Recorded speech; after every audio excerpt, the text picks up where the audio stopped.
When it comes to saving for retirement, one of the most important decisions you'll make is choosing the right retirement account. There are several types of retirement accounts, each with its own benefits, rules, and restrictions.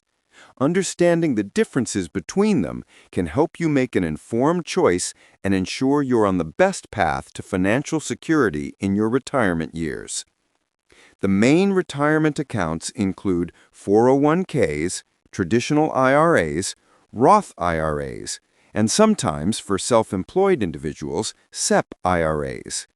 Each of these accounts offers different ways to save and invest money for the future, and what works best for you depends on your personal financial situation, your goals, and how you want to manage your taxes. First, let's talk about the 401k. This is one of the most popular retirement accounts, particularly for employees who work for companies that offer this benefit. The 401k allows you to contribute a portion of your salary to a retirement savings account. One of the biggest advantages of a 401k is that many employers offer matching contributions, which is essentially free money. For example, if your employer offers to match your contributions up to a certain percentage, that means they will contribute the same amount that you put in up to that limit. This can be a huge benefit, especially if you're just starting to save for retirement. Another advantage of the 401k is that the contributions you make are pre-tax. This means you won't pay taxes on the money you contribute until you start withdrawing it in retirement. This can reduce your taxable income in the year you make the contribution, which can be a good way to lower your overall tax bill. However, there are limits to how much you can contribute to a 401k each year. In 2025, for example, the contribution limit is $22,500 for employees under the age of 50 and $30,000 for those 50 and older, thanks to the catch-up contribution option. While 401ks have their benefits, they do come with some drawbacks. The most notable is that once you begin withdrawing funds from a 401k in retirement, you'll have to pay taxes on those withdrawals. Additionally, 401k accounts are typically limited to a set list of investment options chosen by your employer, which may not give you as much flexibility as you'd like. You also need to be aware that if you withdraw funds from your 401k before age 59 and a half, you will likely face a penalty in addition to having to pay income taxes on the amount you withdraw. Next, let's look at the traditional IRA, which is another common option for retirement savings. With the traditional IRA, you can contribute a certain amount of money each year, and, like with the 401k, the contributions you make are tax-deductible. This means that when you contribute to a traditional IRA, your taxable income for the year is reduced, which can lower your tax bill. One of the key differences between an IRA and a 401k is that you don't need an employer to open an IRA. This makes it a great option for individuals who are self-employed, freelancers, or those whose employer doesn't offer a 401k plan. However, there are limits to how much you can contribute to an IRA each year. For 2025, the contribution limit for an IRA is $6,500 if you're under the age of 50 and $7,500 if you're 50 or older, which is lower than the contribution limits for a 401k. Another important thing to consider is that, like a 401k, you will have to pay taxes on the money you withdraw from your traditional IRA in retirement. However, the good news is that you can choose to start withdrawing funds from your IRA once you reach age 59 and a half, without any penalty. Also, if you find yourself in a lower tax bracket during retirement, the tax burden of withdrawing funds could be less than it would have been when you were contributing. The drawback of traditional IRAs is that your contributions are subject to an income limit.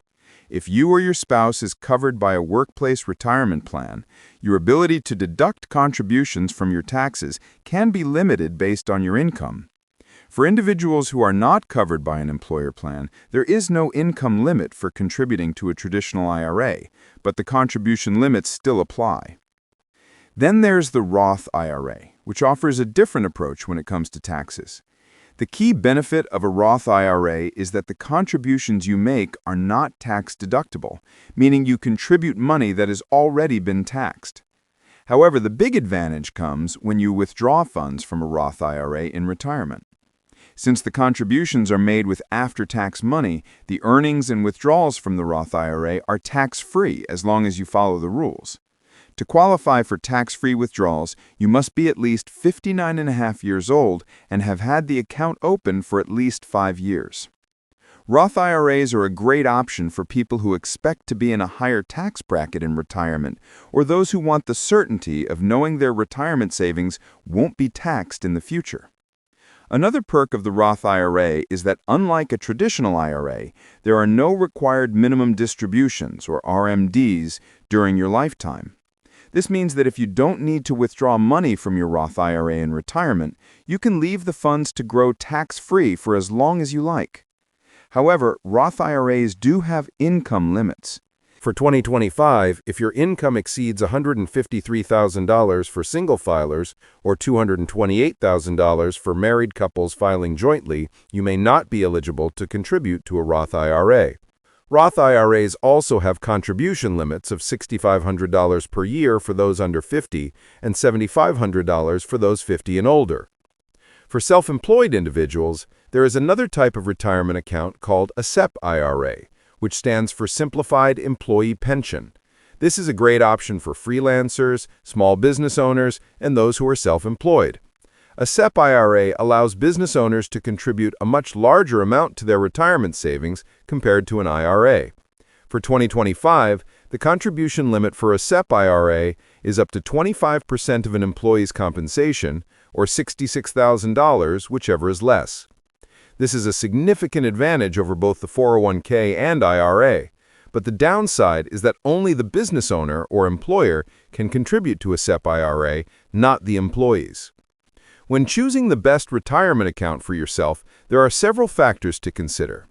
First, think about your current tax situation.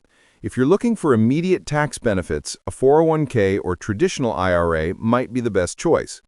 On the other hand, if you want to enjoy tax-free growth in the future, a Roth IRA might be a better fit. Next, consider your income and contribution limits. If you're self-employed or own a business, a SEP IRA might be the most advantageous option. Don't forget to take your long-term goals into account. If you're looking to make larger contributions or have the flexibility to change investments, a 401k or SEP IRA might be better suited to your needs. But if you're focused on tax-free withdrawals in retirement, a Roth IRA might be the best choice. Lastly, it's also worth considering how your retirement account fits into your overall financial plan. A diverse portfolio of retirement accounts can help you manage your tax situation both now and in the future, allowing you to balance your contributions across different types of accounts to maximize your retirement savings potential.